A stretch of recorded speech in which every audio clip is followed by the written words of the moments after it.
The panel, Labor Senator Kimberley Kitching and Liberal Senator James Paterson.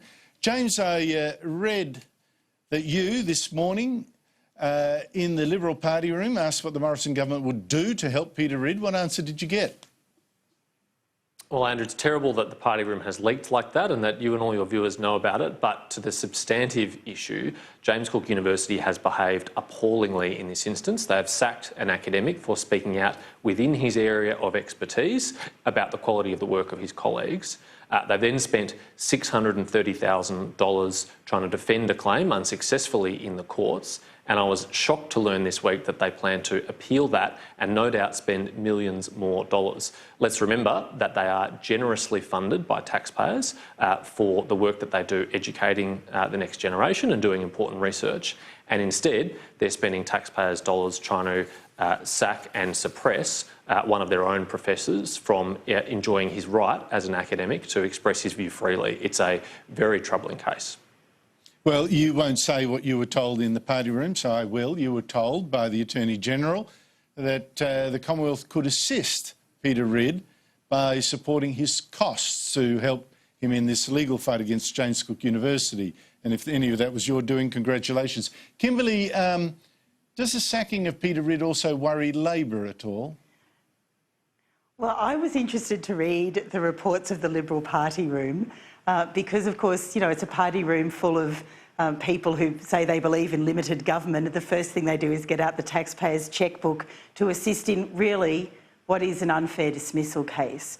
And I think there would be many of these instances in Australia where you've got an enterprise agreement registered with the Fair Work Commission and a code of conduct, and where those two might interact. So I think that, you know, I mean, I was a little surprised by that, but I'm sure Peter Ridd is a member of his union. They can represent him, and they have been. That would be the NTEU. No, but aren't you? But there's and a basic principle here, Kimberley. A basic principle of free speech and particularly academic freedom. I mean, that is critical to the reputation of our universities.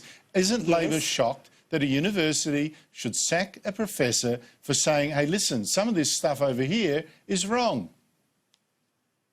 And I think that there would be many instances in campuses around Australia where there are those, you know, those tensions between what people might say and this is just, that is no what other goes academics on, being sacked. and it should go Kimberley, on. I don't understand why Labor is having trouble with this one. Why is Labor having trouble with the idea of academic freedom and saying, hey, listen, it's wrong to sack an academic like this?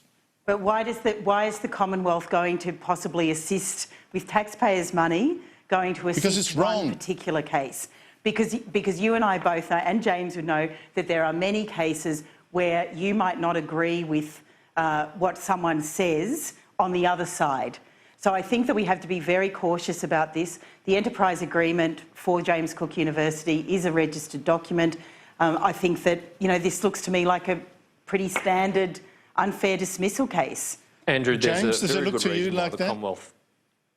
Andrew, there's a very good reason why the Commonwealth might choose to assist in this instance, and that is because Peter Ridd is a private citizen who is up against a multi-million-dollar funded public entity which is seeking to suppress his rights for academic freedom. In fact, the federal government has a program of funding cases that have merits like this, particularly when the odds are stacked against a private citizen and they're up against a well-funded opponent, or if the case is of public interest or of public concern. And I think this case really fits that criteria. What could be more important than academic freedom and free speech on campus? And indeed, Peter Ridd's case will be a test case for every other academic around Australia who'll be watching this very closely. And that's why I give great credit to the National Tertiary Education Union, who may disagree with what Peter Ridd has said, but at least in Queensland they've been very supportive of his case. But he shouldn't have to fundraise, as he has for the first round, or privately fund potentially millions of dollars when he's up against a taxpayer-funded entity. And Andrew, now, still talking about free speech. Yes, well, there aren't many academics being sacked for pointing out errors. So, but I just want to move to something that both of you said that you're interested in. There are many Australians who go through exactly this, who are private citizens up against well-funded corporations who have exactly the same issue, that they are sacked for not following through. I'm a bit shocked that freedom of academic inquiry is not seen as important by Labor. That shocks me. But listen, Well, good. Then we'll talk about that, but at least start to condemning this particular instance. Talking about free speech, I've covered recently so many examples of China's rising power and the danger of it. Now, today, a fascinating example. China hates Taiwan for being independent and democratic, and China bullies any country that does not say that Taiwan is actually part of China and not independent at all. Here's how far China will go. In 1986, Tom Cruise wore this jacket in Top Gun with Taiwan's flag there on the bottom right. But in the new sequel of Top Gun, which is out next year, you can check it on the trailer, Tom Cruise's jacket has had the Taiwanese flag removed and replaced with some graphic design with similar colours, but no Taiwanese flag. Now, the difference between then and now is that a Chinese company, Tencent Pictures, is one of the main producers of this Top Gun sequel. Kimberley, are you happy with that change? No, I think that, I think what we are seeing is an increase in the influence that China has in terms of cultural films, for example. And in fact, one instance that springs to mind is the Iron Man film in 2013, where in the middle of a Chinese powdered milk crisis, so there was poisoning of powdered milk in China, there was a product placement in that Iron Man film of a Chinese milk product to calm the panic that was happening at the time in China.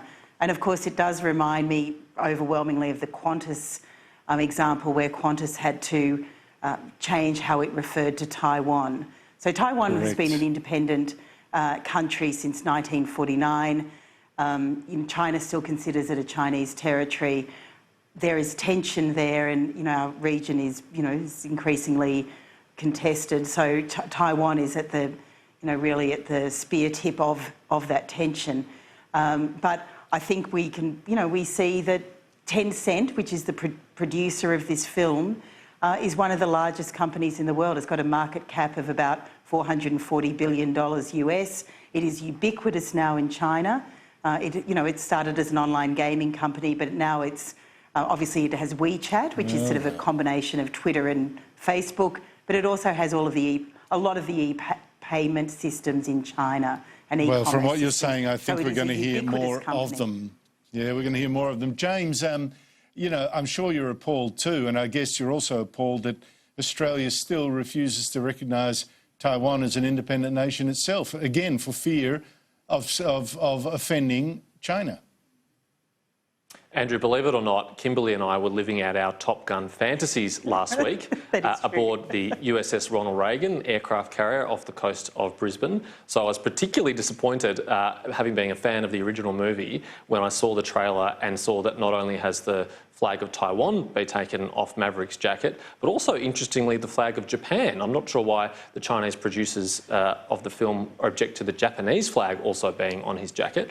But as you say, this is a white. How soon you forget the Japanese invasion of China in World War II. Well, at least they don't claim Japan to be their territory, Andrew. But this is a wider problem. I'm a big Jason Statham fan, and in his recent movie, The Meg, also financed by a Chinese company, the hero is a noble Chinese scientist and the villain is a ugly American buffoonish billionaire. And I think the public needs to be aware that the movies that they are going to see are being increasingly influenced by effectively Chinese state propaganda, and we need to be absolutely conscious of that attempt to influence our perspective on the world.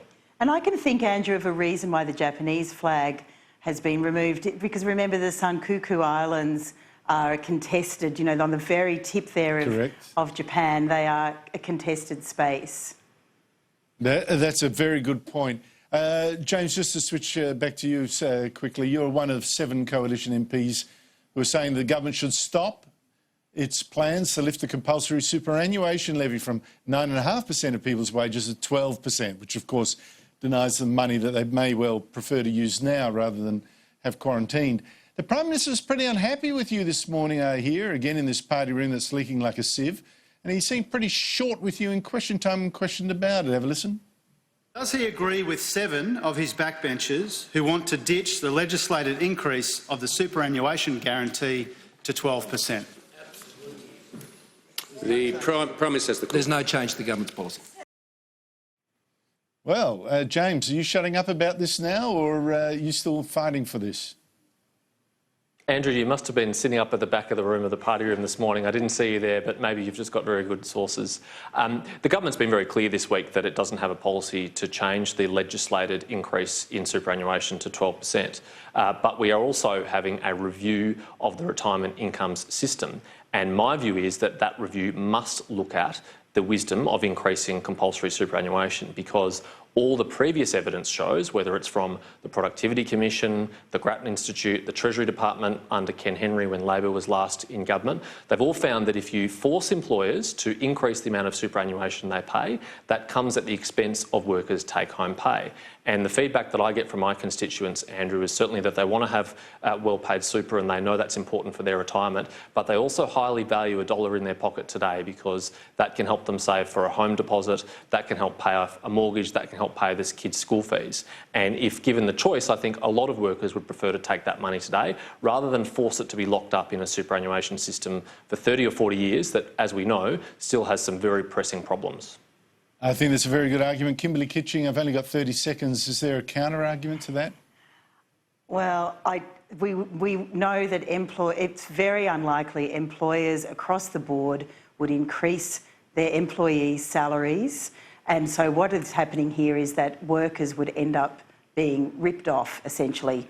They would not get the 2.5% that would go to them when the superannuation increases to 12%. And we have to remember, from the Banking Royal Commission, the only people who came out of that well were the industry super funds. Kimberley Kitching, James Paterson, thank you so much to you both.